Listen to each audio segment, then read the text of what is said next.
A continuación, le doy la palabra a Amanda Glassman. I now give the floor to Amanda Glassman, who is a senior advisor with the Inter-American Development Bank. I'm here to introduce Professor Guillermo Calvo, and I'm accompanied by Alejandro Izquierdo, who will be moderating the question and answer, as I am unfortunately not a specialist in sudden stops or nominal rigidities. We heard about the global economic outlook in our last session, so it's great that we have this research and policy seminar with Professor Calvo on liquidity and crisis. He wants to revamp macro. We're really honored to host Professor Calvo today, and I hope that he's online. Can we add him to our conversation? Let me just set the stage for you. Our research and policy seminar series that's taking place in the context of this regional policy dialogue is looking at the most pressing economic challenges of our time with some of the biggest thinkers, including Professor Calvo. And our goal is to connect the world of research to practice and policy making. Not an easy task ever, but of course, never so needed. We have meetings of this network twice a year. And this is a great space for dialogue, consensus building, and problem solving. And so, Professor Calvo, I see you there. Wave. Okay, your analysis is being heard today by some of the people accompanying us who play key roles in navigating today's economic and fiscal landscape. A few words about Professor Calvo. He is Professor Emeritus at Columbia University. He was awarded the Distinguished Fellowship from the American Economic Association in 2023, this year.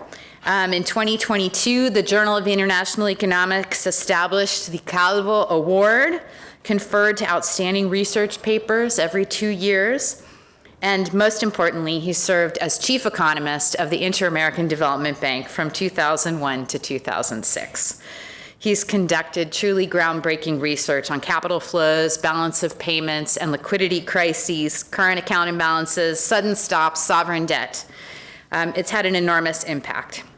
Many of his papers are landmark in this profession, and I'm sure that you all know a great deal about them. Today, Professor Calvo will present his views on the challenges that are facing the global economy and the implications for Latin America and the Caribbean. Many have discussed and questioned, including in our last panel, the likelihood of a recession in higher income countries, or at least a deceleration in world economic activity. And of course, we heard about the three major challenges facing us today: persistent inflation, high interest rates, lower growth in China, and geopolitical tensions in at least 3 parts of the world. So all of this contributes to increasing economic uncertainty, requiring more thoughtful use of macroeconomic tools. So thank you so much for joining us, Professor Calvo, and then I'll turn over to my colleague Alejandro Izquierdo for questions and answers. Over to you. Thank you.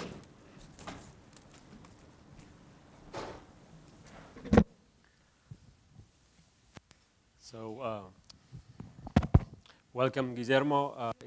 We would appreciate if you could start your presentation. Okay. Well, I'm delighted to be invited. I haven't been there for quite some time now. And really, it's a very exciting time for us. Exciting and very worrying at the same time. But in preparing this presentation, I realized that there is a very close connection between the issues that come up now and the issues that we have been discussing at the IDB. When I arrived about 15 years ago, and we worked very intensively with some of you. I don't want to forget anybody, but Alejandro, who's here, Ernesto Talvi, Luis Fernando Mejia from Colombia, Rudy Lucum, and I could go on and on. But our concern at the time, which is very similar to the one we have now, is that we felt that there was something was going on out there, and we were not able to easily connect the theory with what was going on. And I still feel the same thing, except that the connection with the work that we did was very much, I don't know if to say inspired, but at least motivated by realizing that, as I said, this outstanding theory available at the time, for example, the ISLM model, or even the rational expectations versions of the macroeconomy, abstracted for certain phenomena that becomes obvious once you look at what was happening with the sudden stops, and now what's happening today with this crisis very much related to liquidity.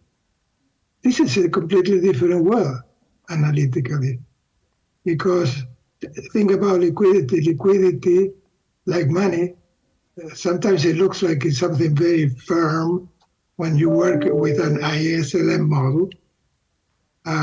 But actually, liquidity is something that is, in the first place, very hard to define. But more importantly, more fundamentally, the problem with liquidity is that it's not a piece of beefsteak or a nice cake. It's a piece of, say, in the most elementary renditions, a piece of paper or an accounting entry. So there is no substance to liquidity except if you think that you can buy something with that you really care. But I mean, you would be really sick if all you want is to accumulate money, say, or just pure liquidity. So when you realize that that's the challenge, that is the kind of problems that we are facing nowadays, and we've been facing, as I said, since the beginning of this century at the very least, then you have to think of a different kind of approach. And that's what we did with Sudden Stop. And even when we wrote about it, it was always the notion that when liquidity is at work, you have to be prepared to think that there may be multiple equilibrium. I mean, that's not the stuff that we usually discuss at the time, and I'm sure that today most of the students are not exposed to that. Because once you admit something like that, then comparative analysis and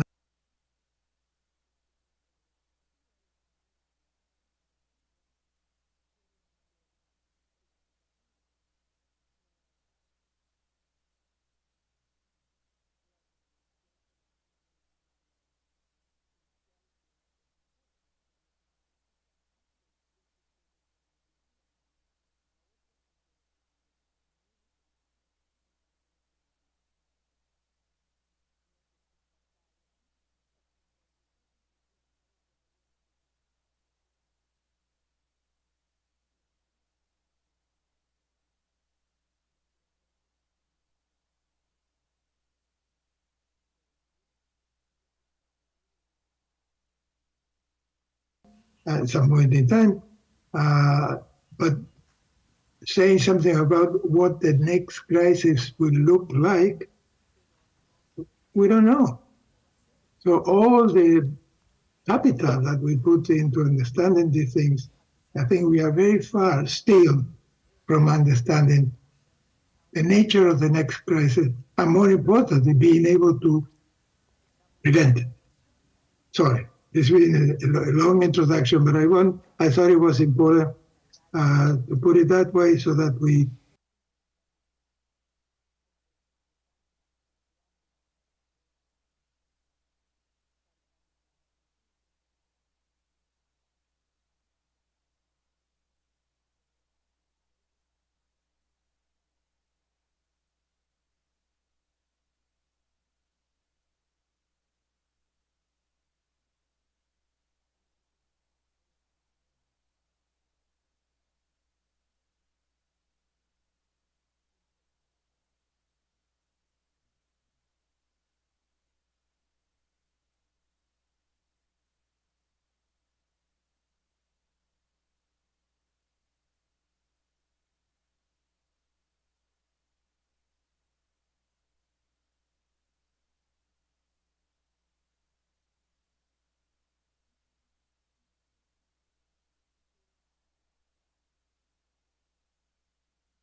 after World War II, because we didn't see much of that, especially in advanced economies and the US economy.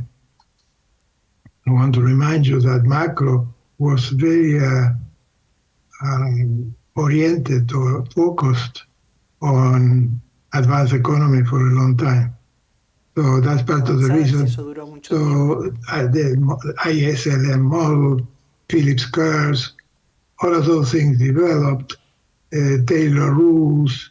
This is a worthwhile tradition, undoubtedly, but it's a kind of macro that I mentioned before, where the jumps are minimal, where you can take derivatives and do comparative advantage with that.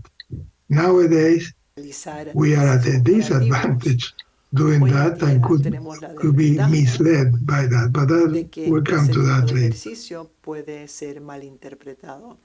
And but then the Mexico tequila crisis started to change things, because the tequila was followed by the Asian crisis, and then by the Russian, and so on and so on.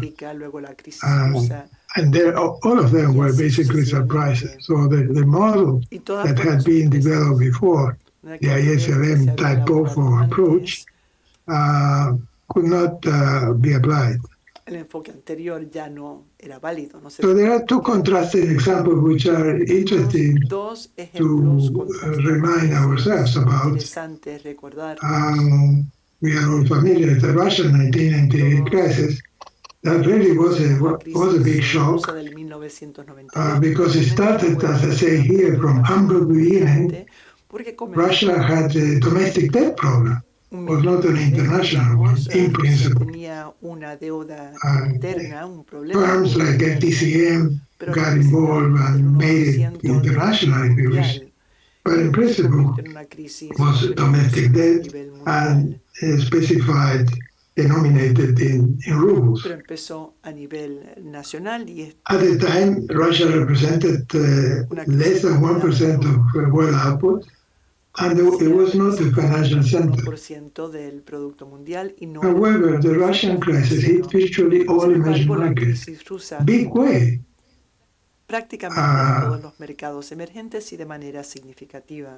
So that's when we started to think more seriously about contagion and liquidity crunch. It's the only thing that really appeared in the horizon to give some hope, to have an explanation. Just to talk a little bit about the mechanics, remind ourselves, Russia was expected to be bailed out by the IMF.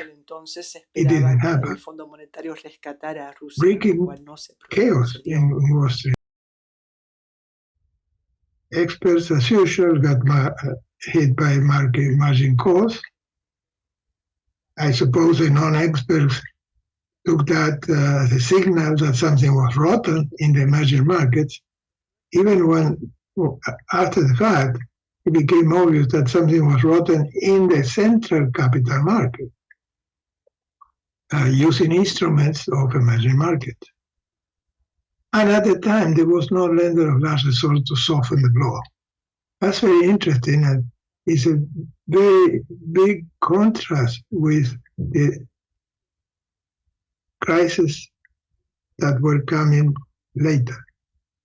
Even the present ones that we're seeing, the lender of last resort, real big one, is there. Here, there was none. So for this combination of facts that sound random, we got a crisis that this is the MB, Emerging Market Bond Index, that was over 15 basis points.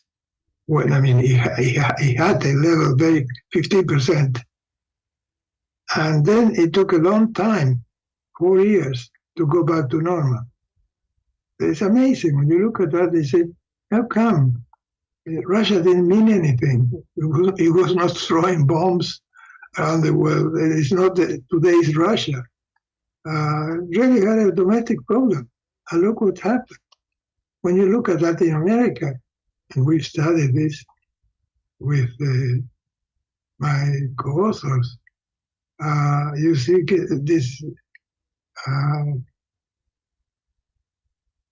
you see the growth rate coordinated by Russia really turn around from growing at 7.4% in Latin America, it collapsed to minus 4.1%.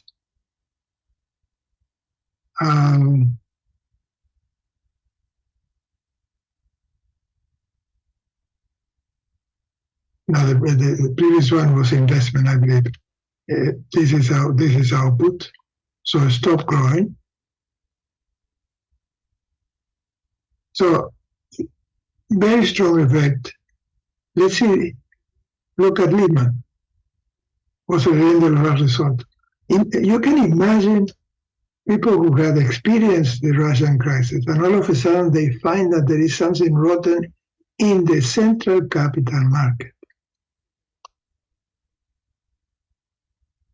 So it took markets completely by surprise because the epicenter was in developed markets.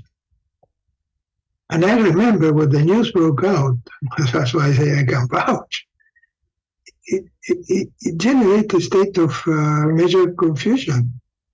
And also the most serious predictions or worrisome predictions started very quickly to go around because, we've seen what Russia did, and now the problem is at the center of the system. Well, this must destroy all the emerging markets. That was the conclusion. So there was panic in the markets. So that's why. Y Armageddon. No pensé que era conmigo, ¿Y Armageddon? la apocalipsis. O Armagedón. Y esto es relacionado a la situación de Rusia.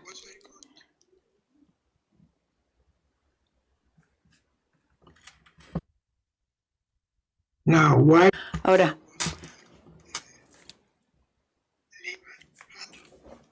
¿por qué estaba Evan Randall hablando de los países en desarrollo? Pues porque estaba escuchando la crítica de Friedman y Schwartz de cómo se manejó la situación en los años 30. Y la cuestión era que era necesario incluir una gran cantidad de liquidez en el sistema. Eran grandes mentes, Friedman y Schwartz. Y todo asociaba a Friedman con una persona que tenía mucha influencia. Certain situations where it's the opposite. You need to issue money to solve a liquidity problem. So this was a message here written in 1933, and this came back, fortunately, because the Fed was very much in tune with Friedman, so they were very familiar with this material. So they implemented what Friedman and Schwartz said should have been implemented before. They did it again. So they put their suits, as I say here, of lender last resort, and implemented a massive and unprecedented bailout of shadow banks and other financial institutions. And this is what we did. It's kind of a joke, but I found it very funny, the connection with the Loch Ness monster. Because you see, this is, what you see here is, let me move something and try to move something from my, yeah, now I can read it too.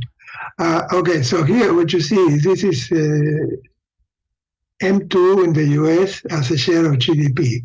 It's in logs, but never mind.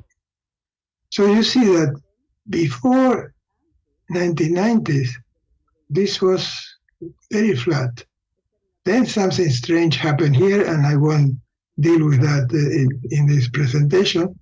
But what I'm trying to show here or emphasize is what happened after Lehman. So this increases enormously and didn't cause inflation. So the quantity theories are in trouble looking at this, and we are still there. I mean, we are basically here, except that now we have inflation. So we have to try. You see, now we are challenged again, right? This is amazing, and it really worked. And in fact, I chose this guy here because he looks like the hump, you see. And besides, he's seated on water, so it's a liquidity problem. Okay, you will never forget this. Okay, let me see if I can move to the next one. And it had a very positive impact on the emerging market. Interbank spreads fell back to pre-crisis levels in less than a year. The MB went back in about 2 years, compared 5 years or 4 years, something around that, in the Russian crisis. Emerging market growth that those who thought about Armageddon would never have guessed far better than in advanced economy growth. So very interesting, because this huge increase in N2 was a bailout operation directed basically to advanced economies. However, it had positive results, implications on emerging markets. And the MB went back to normal in 1 or 2 years, and very quickly. And also, if you look at the growth rates, the red ones is the growth rates of emerging markets. They never got negative, while the advanced economies, on average, went back by almost 4%. It went down by almost 4%. So let's talk a little bit about lender last resort.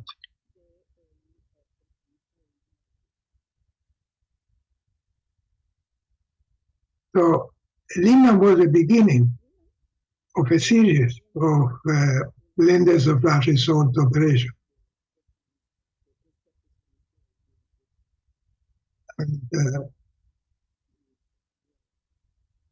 in that respect, and the lender of last resort typically is advanced economies who have instruments to play that game.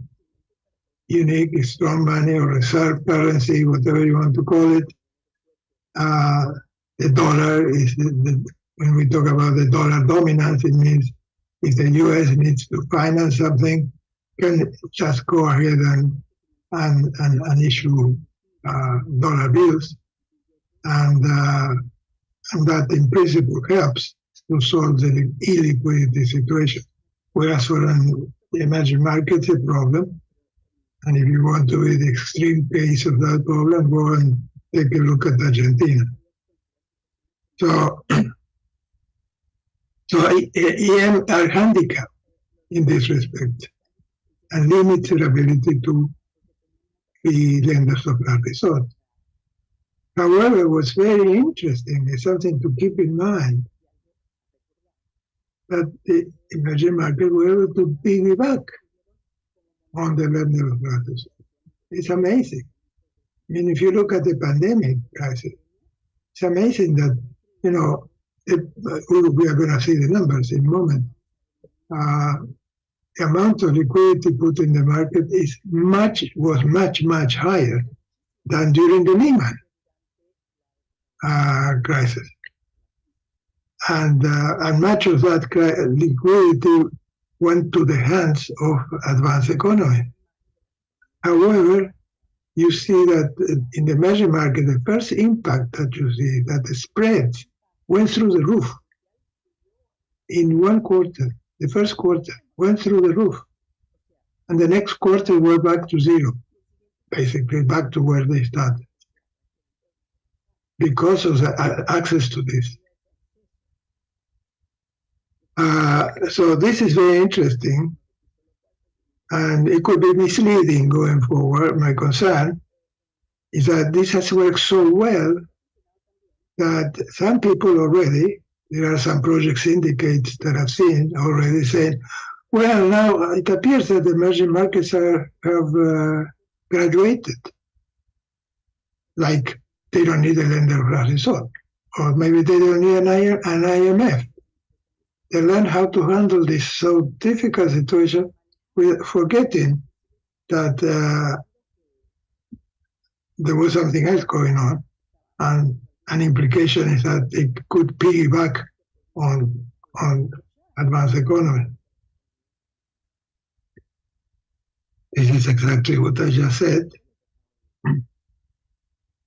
By the way, there's a commercial, a Committee on Macroeconomic and Financial Issues, CLAF.org, where I and many other of our friends participate.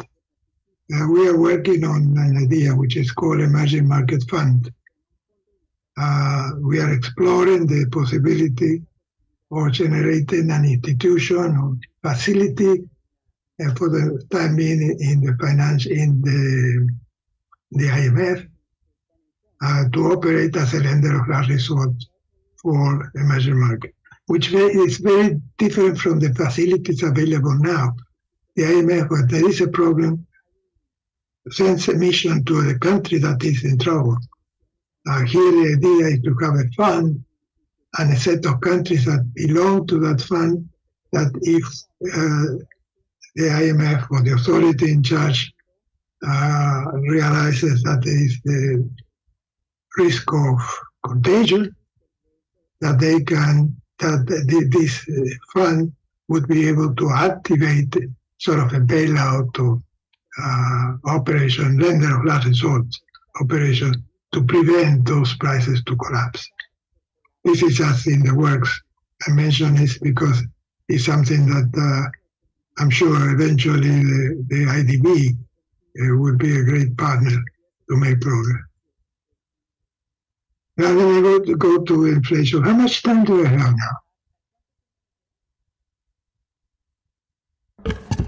I guess I spent kind of half an hour. Yes, 15 more minutes. Okay. Now, I suppose everybody would be interested about that. And it was a surprise, right? And I think part of the reason for the surprise is that people don't look at the statistics that closely. Look at the growth rates of M2. And show it particularly to somebody who believes in the old theory, monetary theory, that inflation is basically an expansion, the rate of expansion of money supply. They are very connected.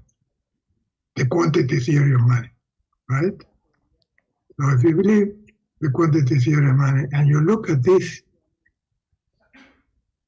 the rate of growth during COVID in basically the first quarter was huge. Nothing. I'm going back here to 1985. Maybe in the Second World War, something like that happened. I don't know. I remember that there was a big jump there too. But you take all these many years and we never saw this. So why are we surprised that inflation flared up? And we got so accustomed, and this is a problem, you know. It is just to give a lecture on the topic. The institutions that we have, the IFIs, the IFIs, are bureaucracies, and I have nothing against that. I worked there and in the IMF and the World and IDB, and I know how it works. But the problem with the bureaucracy is that it is much easier to make a point which is conventional, that we have seen, than a point that requires imagination. Because you have to agree, and not everybody is looking forward ahead. So it's very easy to converge to things that would have looked, this that we did here, would have looked unacceptable in this period. However, my guess is that we got accustomed to the fact that these kinds of things are not inflationary anymore. Inflation disappeared. And has nothing to do with money. Well, I emphasize this because I think it gives us a lesson, more than one lesson, or something to think about, more than a lesson. So the surprise was this, that inflation went up 8%. And again, a quantity theorist would not be surprised at all, because you've done it. It's just supply of money. And prior to that, you see, we hit the target, the 2% target, even though money was also growing fast, but nothing like this. So what I'm trying to do is to try to make sense of this. I mean, how do I understand this? Well, in the first place, something that I don't see mentioned with any frequency, this is velocity. Let me remind you, when the velocity goes down, it means the demand for money goes up. It's the inverse of the share of money as a share of GDP. So this thing not only went down at the rate of 3% per year. Now, this is a force that we have to understand, because it's an anti-inflationary force. It absorbs the money because people are willing to hold more and more money. Oops. There we are. More and more money, so that you can keep throwing it. And you see this at work. But then in 2020, we increased so much money, we pushed lots of bills into people's pockets, that instead of continuing going down, what you see is that velocity, after falling, probably because of the surprise effect, people found out that they got more money into their pockets, but there was a midst of a crisis that nobody understood quite well. So maybe they held that in their pockets, that's why it continues going down. But then very quickly went back to the trend. So the interpretation of this, we had the big crisis, the surprise, because we exceeded anything that we had done in the past. And if this is a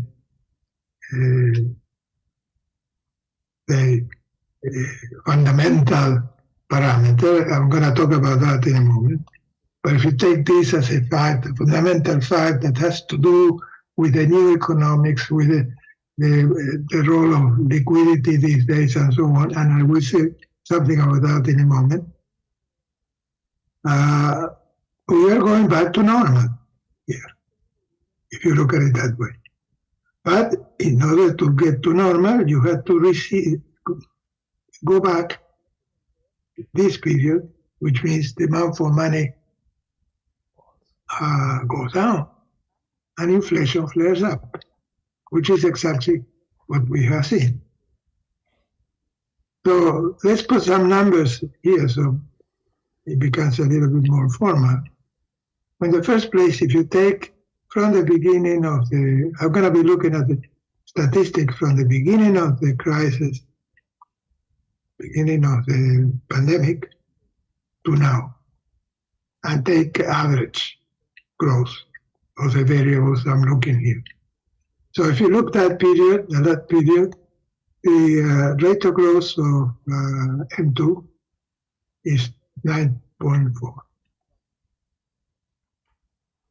Inflation in the same period is 5.3, much lower than M2. Could I explain it? This is the gap between 9.4 and 5.3. This can be totally explained by this number, the minus 3% that we saw before, the trend. Then we can, of course, then I will try to give some explanation of that. If you take this as a fact of life, you take into account the fact that growth of GDP in that period was a little bit higher than 1%, you can explain the gap fully. So whether it was interesting, if you stop at this point, what's interesting is that the whole thing depends on that trend. People could tell me, oh, but you're cheating, you're taking a trend without the theory. And I will have a theory in a moment. But suppose you get there. Well, and it so happens, let me remind you that this starts in 2008. So something happened in 2008, by the way, that involved liquidity, and this suggests that the liquidity is doing some things that we were not used to, and created this. No, it's not a 1 year. It's from 2008 to now. So it's something to take seriously when you see a trend that strong. For me, my way of looking at this as a macroeconomist, to say, here is something I have to pay attention. And what do we see out there? What does the Fed do? Immediately went back to the models that they had prior to the 2008 crisis. And of course, you use models with the Taylor rules and everything fine. And on the basis of that, you start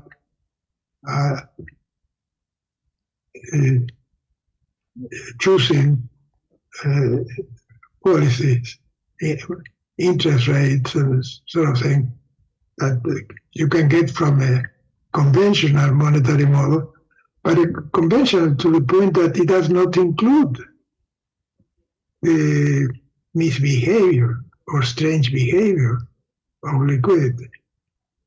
So this is, as far as I know, if anything, it will be a parameter, but I haven't seen analysis in that connection. Okay. So, but if you take the 3% as a matter of fact, the analysis suggests that inflation may have already got out of steam. And as a result, it would be no need for further Fed tightening, which is exactly what the Fed is doing now. They stop hiking the interest rate. And from this point of view, what we're going further tightening might cause unnecessary recession. But this may not be the case. We don't know. I think this is basically something to think about and to do some research. I will offer you a theory in a moment, but this is not just a theory. We're at the beginning, so it's a matter of just testing. But if another interpretation, and it is you can play with that because we don't have a good theory to support why this minus 3%, is that, maybe that was the end of the rainbow. it will never go down more. It was just taking time to go to a new equilibrium because of the previous liquidity crisis. The market wanted to have more real liquidity, so that's what happened. But it's ended already. We are talking about a different country. In that case, the minus 3% may become zero very quickly, and inflation may jump up by 3%. So it's very important to have a sense of what's behind it. It should be, actually, I'm surprised. I've been in a couple of seminars with the Fed and the central banker, and it was kind of news that in the first place, the money supply has something to do with it. But even less, I never heard, maybe I'm wrong, of course, any good explanation of why the trend has been negative for so many years. So in principle, we should be open to the two polar interpretation. It's okay what the Fed is doing now because the trend will continue, but it could very well be the opposite. Now, I don't have time here. This is more of and I'm still finishing a paper. But I talk about liquidity deflation. Try to give you the intuition. I think we have entered a period of liquidity scarcity. And we see it all the time with the crisis, the latest banking crisis. The lender of last resort in the US and in Europe, in Switzerland, etc., was very active. So it means that liquidity is still creating a problem, and therefore the demand for liquidity as such seems to be insufficient. So this may be what we are seeing, an attempt. The markets try to get more liquidity. And you say, but why keep doing it for such a... Because liquidity is different from capital. When people invest in capital, the modern theory of growth has it that there are externalities. So if you invest in a piece of capital, that's good for me because of many positive externalities between the investor and the plans that I have. So there is a positive externality, and growth theories has been developed that line quite successfully. But with liquidity, the opposite. Because we want liquidity to be ready to get out of liquidity and buy goods if there is a crisis, right? But if my neighbors increase their demand for liquidity, I'm worse off because there is less real liquidity available for me. So the fact that the others accumulate liquidity is a negative externality for me and leads me to copycat my neighbors rationally, and which pushes up liquidity. And since we play against each other in this fashion, you can have a theory showing that this long process can take place. I have other things to do, but I thought some of the references are here. But I just wanted to show this. I prepare for you particularly, because I look at some numbers in luck and I don't have a theory for that. It's fascinating, and being at the IDB is the right place to say it. Something like that you find in Brazil and Latin America. If you look at, this is the inverse of velocity. So this is Brazil. The inverse of velocity is broad money as a share of GDP. Okay? So you see that this is being growing and even faster. And if you look at LATAM, all of luck. And this you can find these numbers in the World Bank data. Same thing. So what the hell is going on there? I have conjectures, but I better leave it open for the discussion, if you wish. I have material if somebody is desperate about dollar dominance, but I think it's time for me to hear you. So let me stop here. Thank you very much.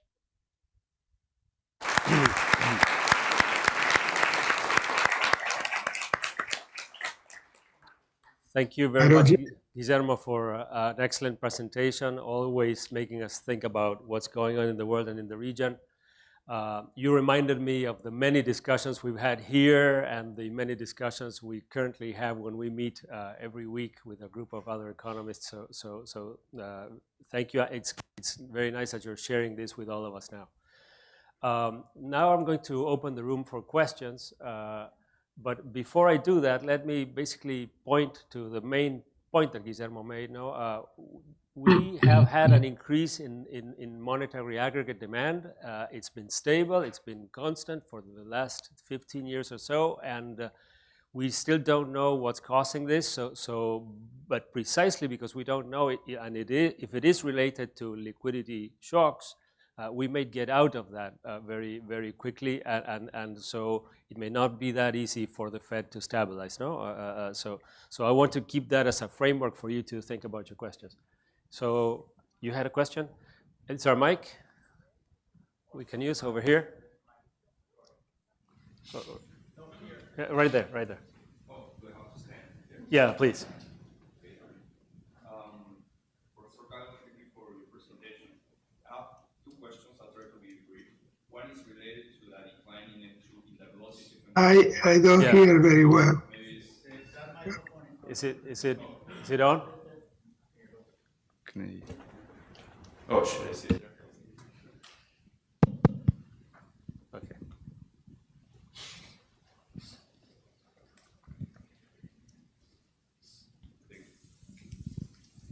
Professor Calvo, thank you for your presentation. Let me go here.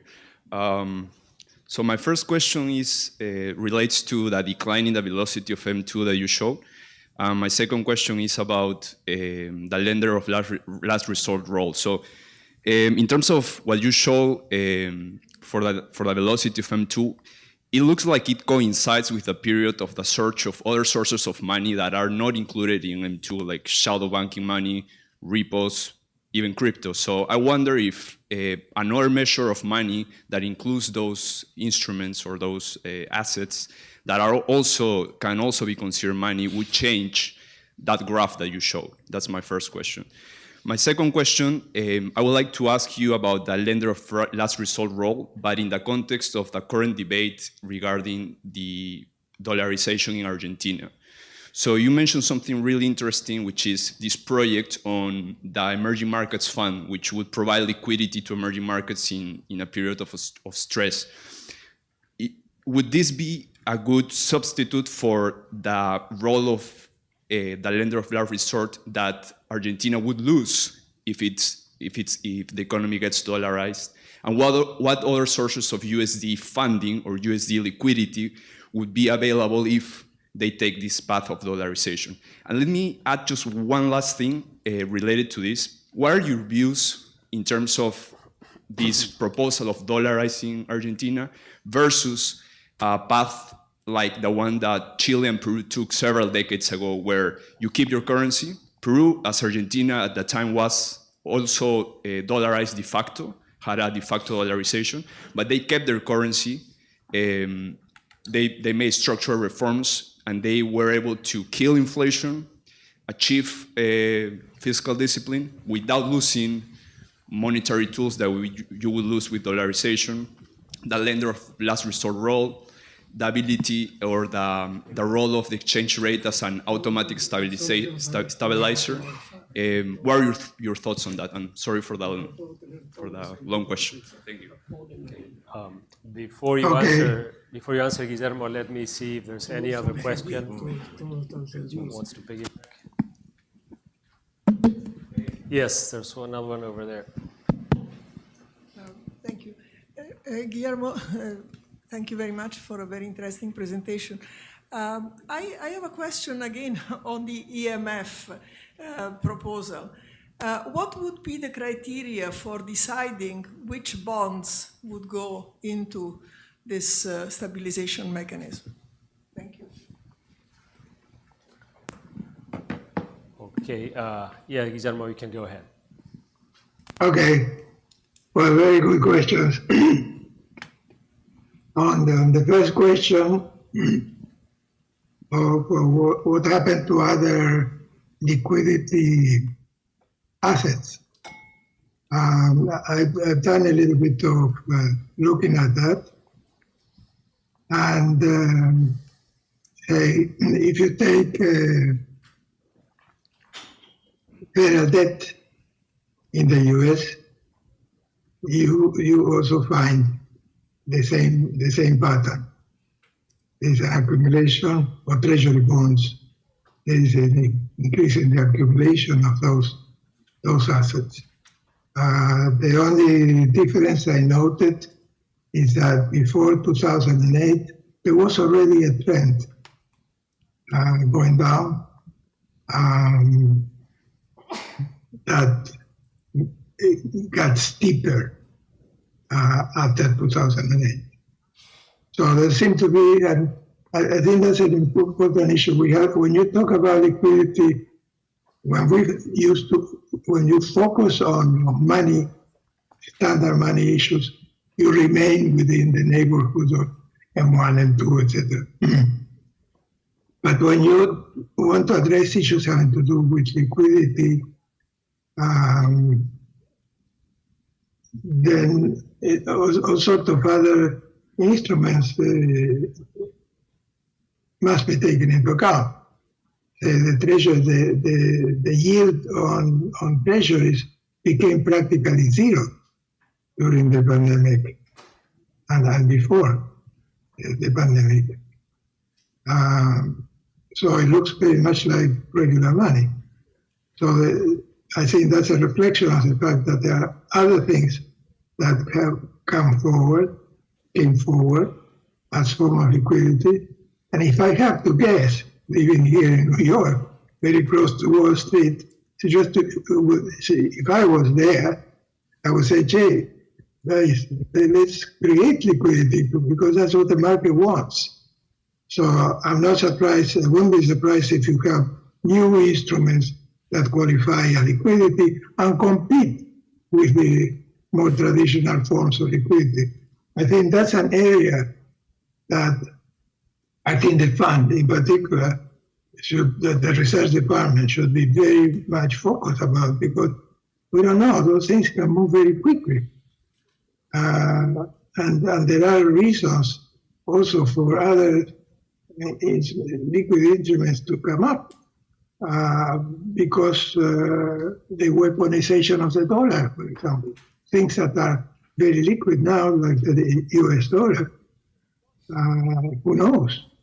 If we have wars or wars that we have now, then maybe a substitution, the yuan could start, it's very far from that. But the incentives for creating other liquidity things, which is beautiful, liquidity you can create even in principle without spending anything. Just convince people that it is something is liquid, and they buy it.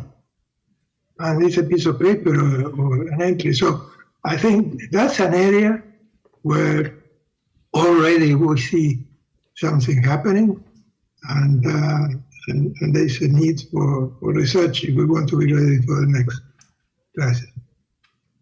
The other question on what I call bi-monetarism, you got a peso dollar.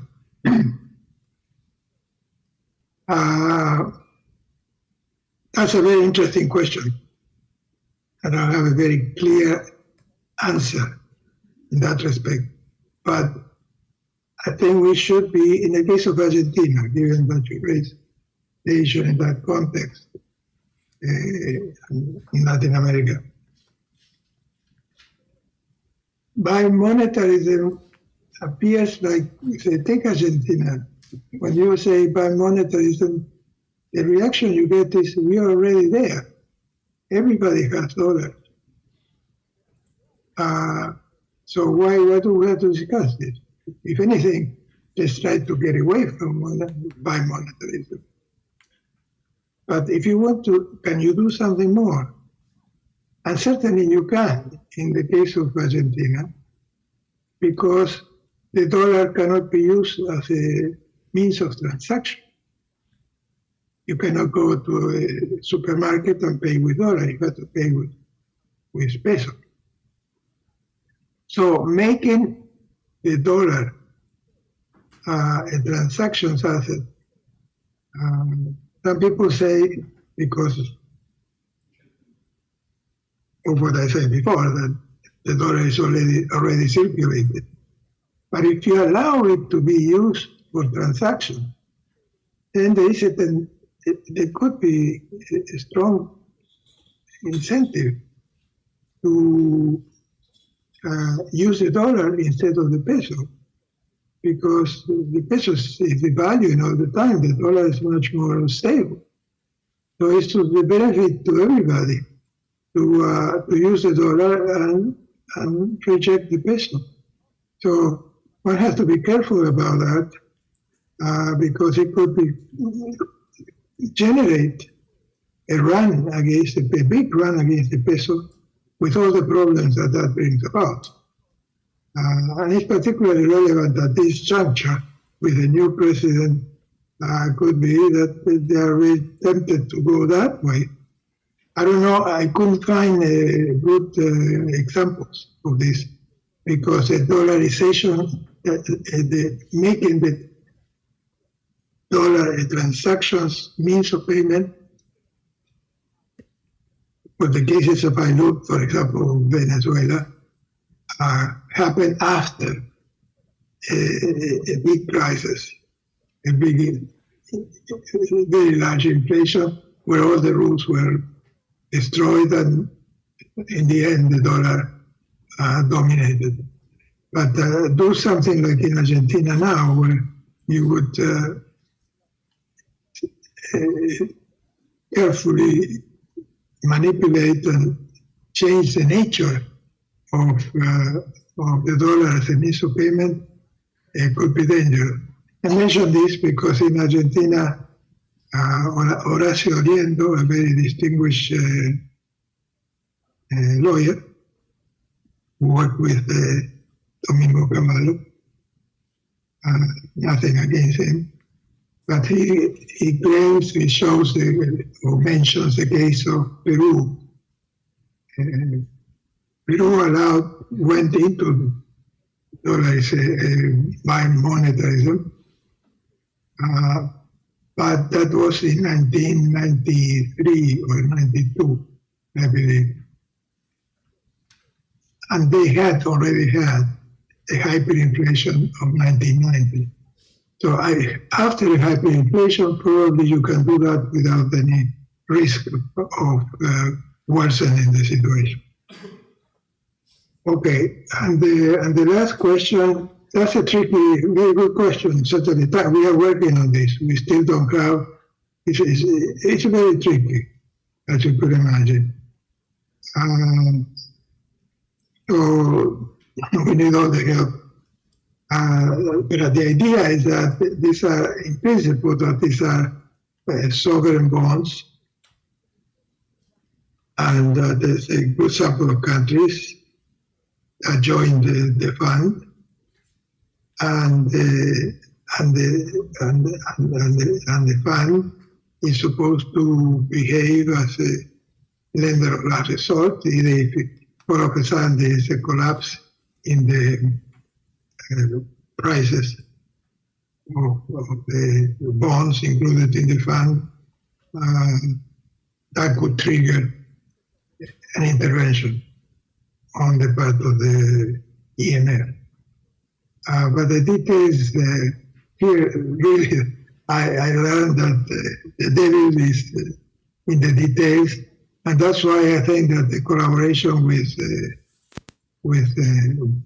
the IDB would be great.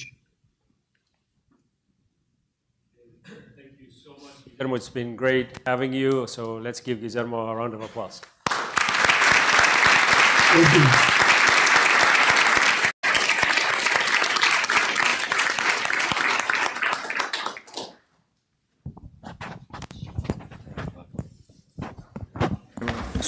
So thank you very much, everybody. Thanks for joining. So we'll adjourn for the day today, and we'll meet back tomorrow, 9:15.